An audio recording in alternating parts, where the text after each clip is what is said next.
What is the New Jersey Devil? What is it really? Is it a demon born of a cursed mother? Or is it an ancient spirit that has always been there?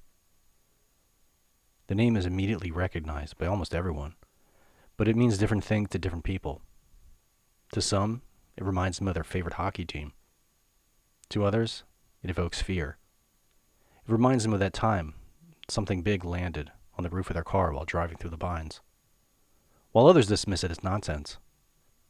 But what is the truth?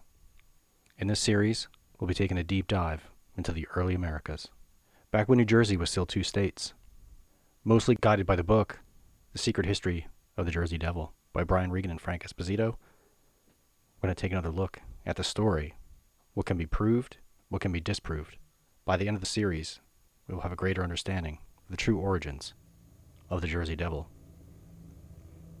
Thank you all for tuning in, and welcome back to the bunker.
Well, here we are. It is the fall of 2025. Entering the season of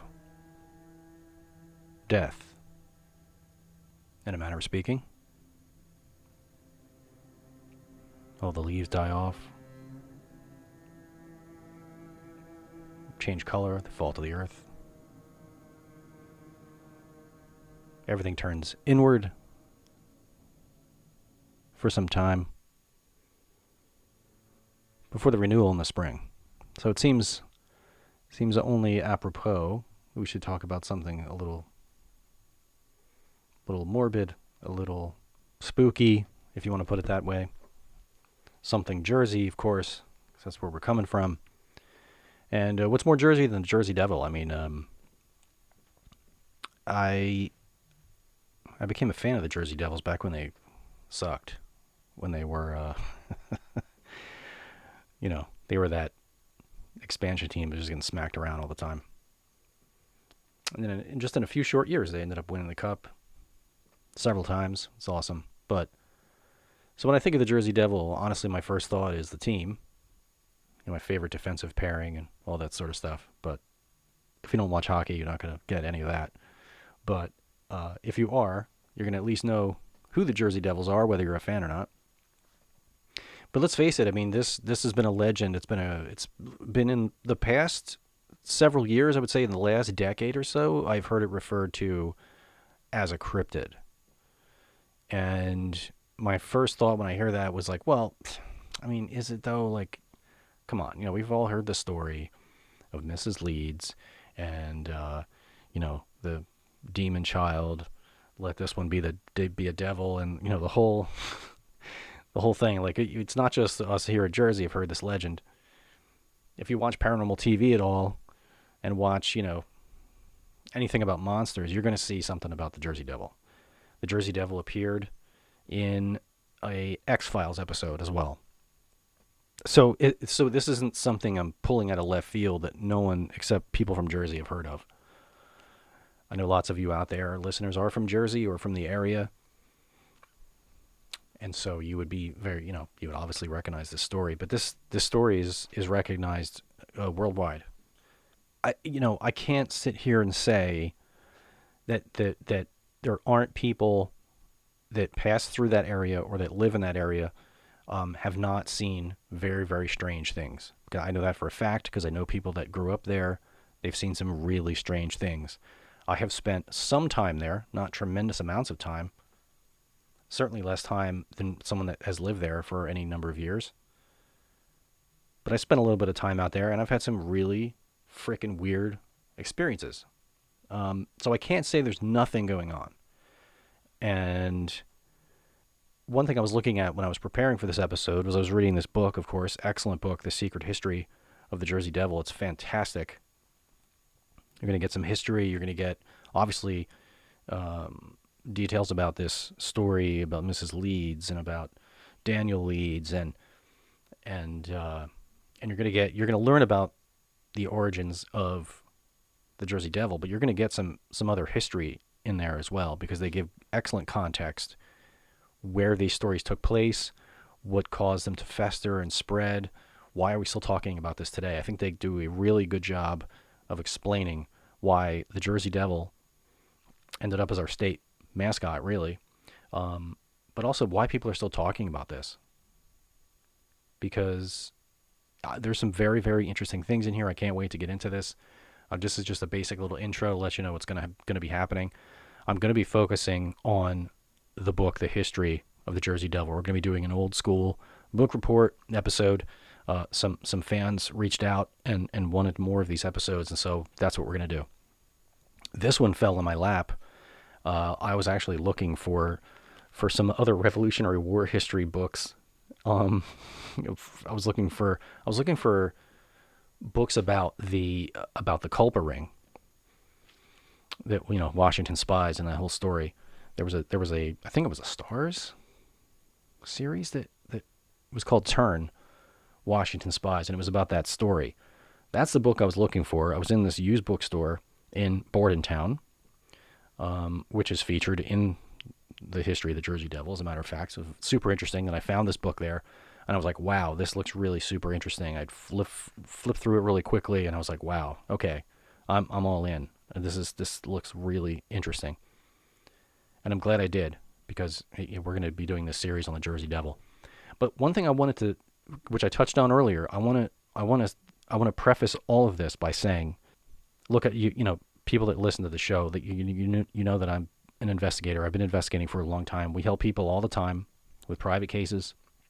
I don't come on here and broadcast about it, tell the details, and share evidence and stuff like that, because that's all confidential. 100% confidential. It's 100% free. We don't charge. We don't, you know, if someone asks me to drive 3 hours away, like, I might ask for gas money or something like that. But like, if it's local, we're not asking for any money under any circumstances, and it's all confidential. So I don't come on here sharing that kind of stuff. But I've been an investigator a long time at this point. But one thing I touched on earlier was people are seeing something. Just like the hundreds of thousands of people that have, you know, quote unquote, Bigfoot sightings. Is it what they're seeing? I mean, in some cases, it sounds, by their descriptions, pretty clear what they're seeing, or what they think they're seeing. In some of those cases, in many of those cases, there is some really off-the-wall weird stuff that happens, like things disappearing right in front of people's eyes, things appearing in front of people's eyes, sounds, movement of objects that don't make sense. Something is happening, for sure. People are seeing something out there. I've spent a lot of time in the Pine Barrens. It's weird out there. It's a forest that you could spend hours in, and you won't hear a bird. You won't see a rabbit. You won't see a squirrel. You won't hear any. It's like dead quiet in there. It's really weird. Some of that has to do with the soil, very acidic, and so only certain things can grow there. And so you just have like pine trees. You have, you know, there's some rare flowers that grow there that are gorgeous. They grow there because it's so inhospitable for other plants. It's a weird place for many, many reasons. But so people are seeing stuff, is my point. And before I get into the book, basically, again, I'm just going to be concentrating on the book, The Secret History of the Jersey Devil. And I'm going to be going through it chronologically as it's written. I'm going to be reading from the pages. I'm going to be quoting some things. I'm going to be cross-referencing some things here and there. I actually went out on location, Beth and I, because some of these locations that are described in here are right down the road from me in Burlington. So a lot of these events took place right here in my backyard. And so we went out and we walked around, checked some things out, a couple of locations that are described in this book and that are given their place in history. And some odd things happen. Odd things happen to us all the time. Like I said, we've been investigating for a long time. This stuff does seem to follow us, but that's neither here nor there. But what I wanted to do is just talk about some eyewitness accounts from fairly recently. And so I turned, of course, to weirdnewjersey.com. Great place to get, best place in my opinion, to get any kind of weird culture stories or history. And so they had an article in here, some eyewitness accounts of people that had encounters with what they believe was a Jersey Devil. This one is called, and I'll actually link this in the show notes so that you can actually go back and see and read this for yourself. But this story is called "Driving by the Devil in the Pale Moonlight." Great title. And I'll just read the story. This is a fairly recent tale. So this has haunted me since it happened in 1972. I was a senior at what was then Glassboro State College. I'd heard about the Jersey Devil when I came to South Jersey, but being from North Jersey, in parentheses, a different world, 100% true, I thought it was far too sophisticated to believe in such humbuggery? Is that a word? Holy shit. One winter night, I was driving to Glassboro from Blackwood on Green Tree Road. Familiar with that stretch of road? At the time, the road was flanked by orchards and farms. There were few houses there. There was hardly any development. There's more houses there, obviously. I was completely sober and awake when I caught a glimpse of something in my rearview mirror. Curious as to what it could have been, I slowed down to take a gander. This guy's language is awesome. It was dark out, but moonlit enough that I had no trouble at all discerning the upright figure of a creature crossing the road from one side to the other, roughly 25 feet behind my car, so that's really close.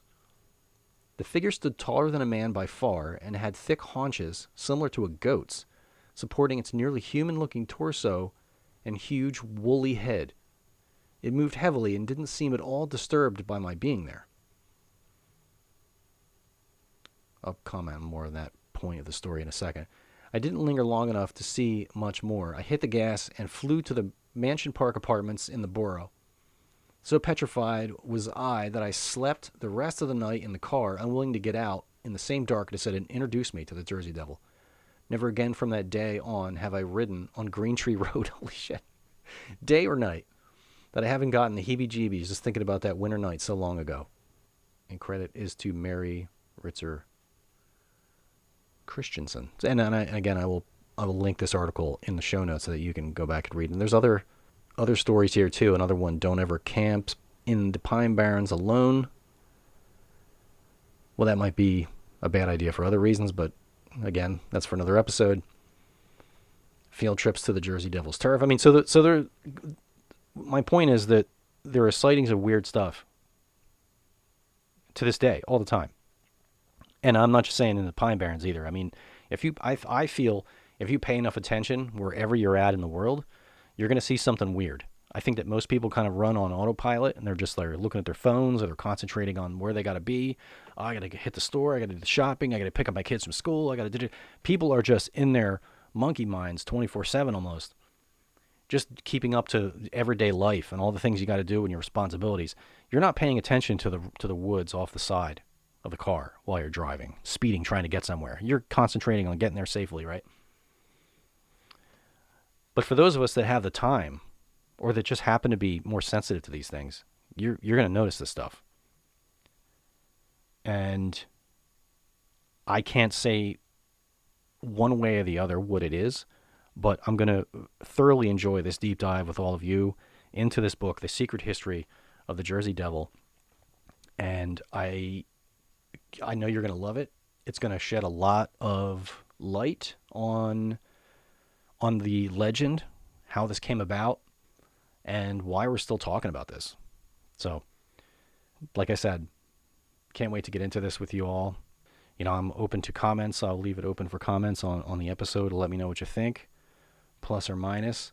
Have you had an encounter? Let me know.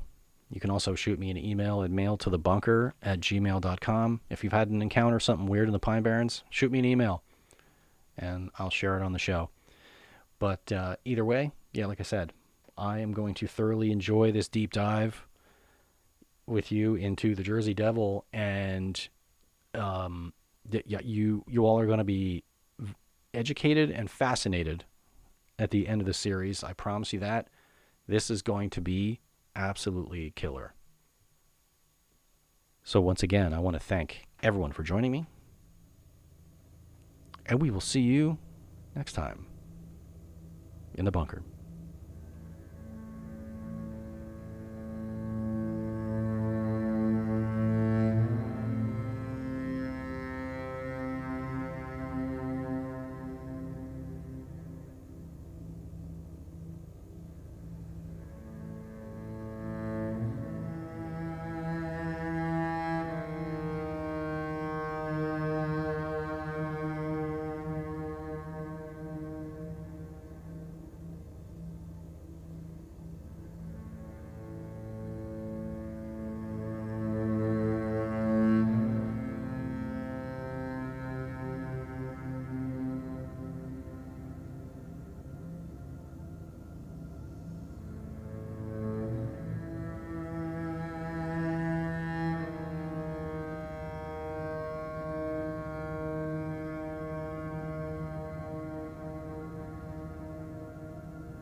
Bingo was his name, oh.